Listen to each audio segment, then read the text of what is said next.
नमस्कार दोस्तों, स्वागत है आपका ग्राइंडिंग सक्सेस चैनल पर। दोस्तों, आज इस वीडियो में हम भारतीय नागरिक सुरक्षा संहिता यानी BNSS का अध्याय 6 यानी चैप्टर 6 पढ़ रहे हैं और इसका पार्ट सी जो उद्घोषणा और कुर्की यानी प्रोक्लेमेशन एंड अटैचमेंट के संबंध में बात करता है। ठीक है, पिछली वीडियोज़ में दोस्तों हमने इसका पार्ट बी कवर किया था जो गिरफ्तारी के वारंट के संबंध में बात करता था, जिसमें गिरफ्तारी के वारंट के संबंध में बात की गई थी। ठीक है, आज इस वीडियो में हम इस चैप्टर का पार्ट सी देखेंगे जो बात करता है उद्घोषणा और कुर्की के संबंध में। इसमें बोला गया है, इसमें है धारा 84। धारा 84 में क्या बताया गया है? फरार व्यक्ति के लिए उद्घोषणा यानी प्रोक्लेमेशन फॉर पर्सन एब्सकॉन्डिंग। तो BNSS की धारा 84 में 84 में फरार व्यक्ति के लिए उद्घोषणा के संबंध में बात की गई है, यानी प्रोक्लेमेशन फॉर पर्सन एब्सकॉन्डिंग। इसमें क्या बताया गया है? इसमें बोला गया है, यदि किसी न्यायालय को यह विश्वास हो जाए कि किसी व्यक्ति के विरुद्ध वारंट जारी किया गया है लेकिन वह व्यक्ति फरार हो गया है या छिप रहा है, इसलिए वारंट का निष्पादन नहीं हो पा रहा है, तो न्यायालय लिखित उद्घोषणा प्रकाशित कर सकता है।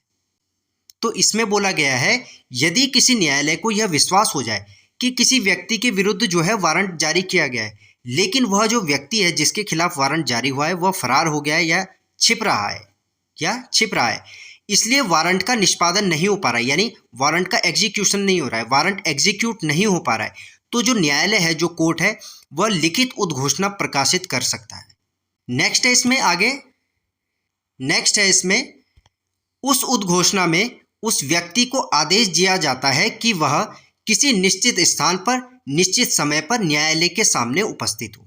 ठीक है, तो यदि किसी न्यायालय को यह विश्वास हो जाए कि किसी व्यक्ति के विरुद्ध जो है वारंट जारी किया गया है लेकिन वह व्यक्ति फरार हो गया है या छिप रहा है, इसलिए वारंट का जो है निष्पादन नहीं हो पा रहा है, वारंट एग्जीक्यूट नहीं हो पा रहा है, तो जो न्यायालय है, जो कोर्ट है, वह लिखित उद्घोषणा प्रकाशित कर सकता है और उस उद्घोषणा में उस व्यक्ति को आदेश दिया जा सकता है कि वह किसी निश्चित स्थान पर किसी निश्चित समय पर न्यायालय के समक्ष उपस्थित हो, कोर्ट के सामने उपस्थित हो। ठीक है, आगे इसमें बोला गया है, उपस्थिति की तारीख उद्घोषणा प्रकाशित होने की तारीख से कम 30 दिन बाद की होगी। यानी जो भी कोर्ट के सामने, जो भी न्यायालय के सामने प्रस्तुत होने की तारीख है, उद्घोषणा प्रकाशित होने की तारीख से कम 30 दिन बाद की होगी। ठीक है, नेक्स्ट है इसमें उपधारा 2 है इसकी। नेक्स्ट है इसमें उपधारा 2। उपधारा 2 में बोला गया है, उद्घोषणा निम्न प्रकार से प्रकाशित की जाएगी।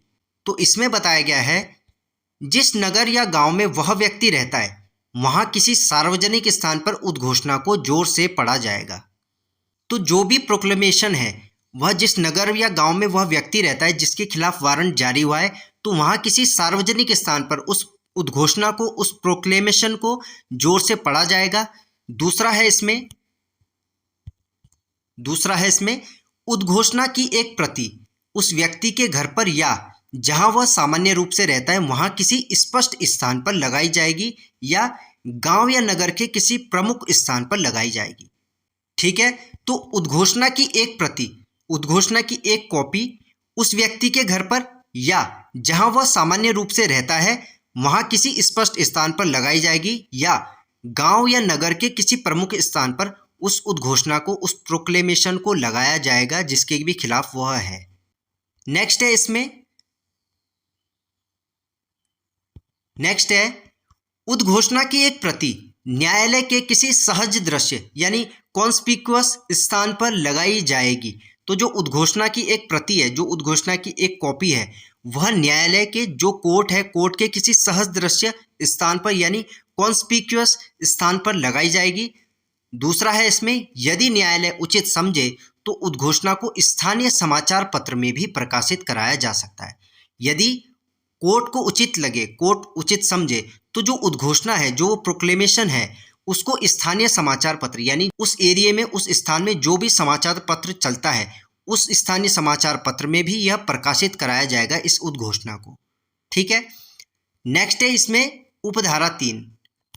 उपधारा 3 में क्या बताया गया है, उद्घोषणा जारी करने वाला न्यायालय लिखित कथन देगा कि उद्घोषणा का उपधारा 2 में बताए गए रीति से प्रकाशित किया गया है। तो उद्घोषणा जारी करने वाला जो न्यायालय है, जो कोर्ट है, वह लिखित कथन देगा कि जो उद्घोषणा है उसको उपधारा 2 में बताए गए रीति से प्रकाशित किया गया है, यानी उपधारा 2 में जो भी रीति बताई गई है, जो भी उपबंध बताया गया है, उसके अनुसार जो है उसको प्रकाशित कर दिया गया है। यह कथन इस बात का निर्णायक साक्ष्य माना जाएगा कि उद्घोषणा विधि अनुसार प्रकाशित हुई थी। तो यह जो है निर्णायक साक्ष्य माना जाएगा, यह कथन कि उद्घोषणा जो है, जो प्रोक्लेमेशन है, वह विधि अनुसार प्रकाशित हो गई थी, यानी कानूनी रूप से, कानूनी प्रकार से वह प्रकाशित हो गई थी। ठीक है। नेक्स्ट है इसमें उपधारा 4। उपधारा 4 में क्या बताया गया है? यदि उद्घोषणा उपधारा 1 के अनुसार ऐसे व्यक्ति के विरुद्ध जारी की गई जो कुछ गंभीर अपराधों का अभियुक्त है, यानी जो 10 वर्ष या उससे अधिक कारावास से दंडनीय हो, या आजीवन कारावास से दंडनीय हो, या मृत्यु दंड से दंडनीय हो, और उसके विरुद्ध उद्घोषणा जारी होने के बाद भी वह निर्धारित समय और स्थान पर उपस्थित नहीं होता, तो न्यायालय उसे उद्घोषित अपराधी यानी प्रोक्लेम्ड ऑफेंडर घोषित कर सकता है। ठीक है।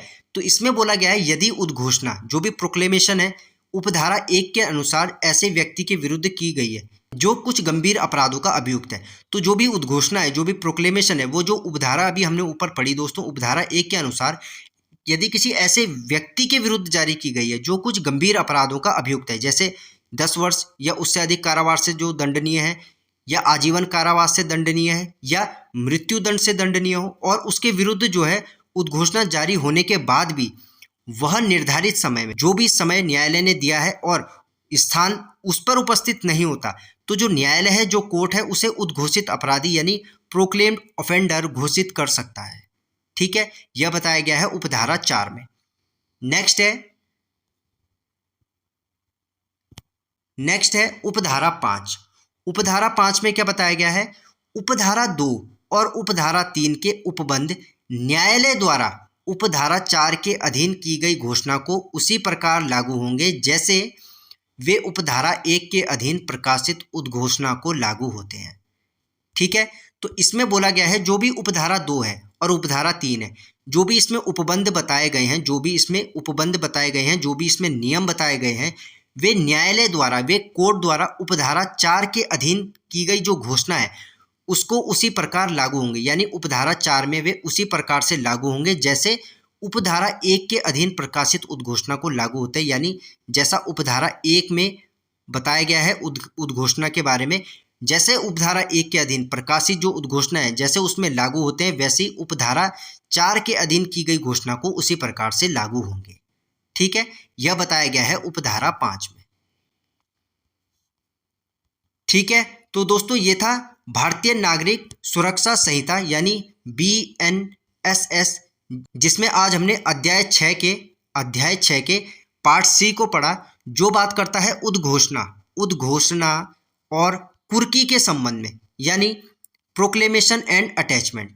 ठीक है। आज इस वीडियो में दोस्तों हमने धारा 84 को पढ़ा, जिसमें फरार व्यक्ति के लिए उद्घोषणा के संबंध में बात की गई है। ठीक है। इस वीडियो के PDF नोट्स दोस्तों आपको मेरे टेलीग्राम चैनल पे मिल जाएंगे, जिसका लिंक मैं इस वीडियो के डिस्क्रिप्शन बॉक्स और कमेंट बॉक्स में पिन कर दूंगा। आप वहां से जाके इस वीडियो के PDF नोट्स डाउनलोड कर सकते हो। ठीक है। मिलते हैं दोस्तों आपसे ऐसी ही एक और वीडियो में। धन्यवाद।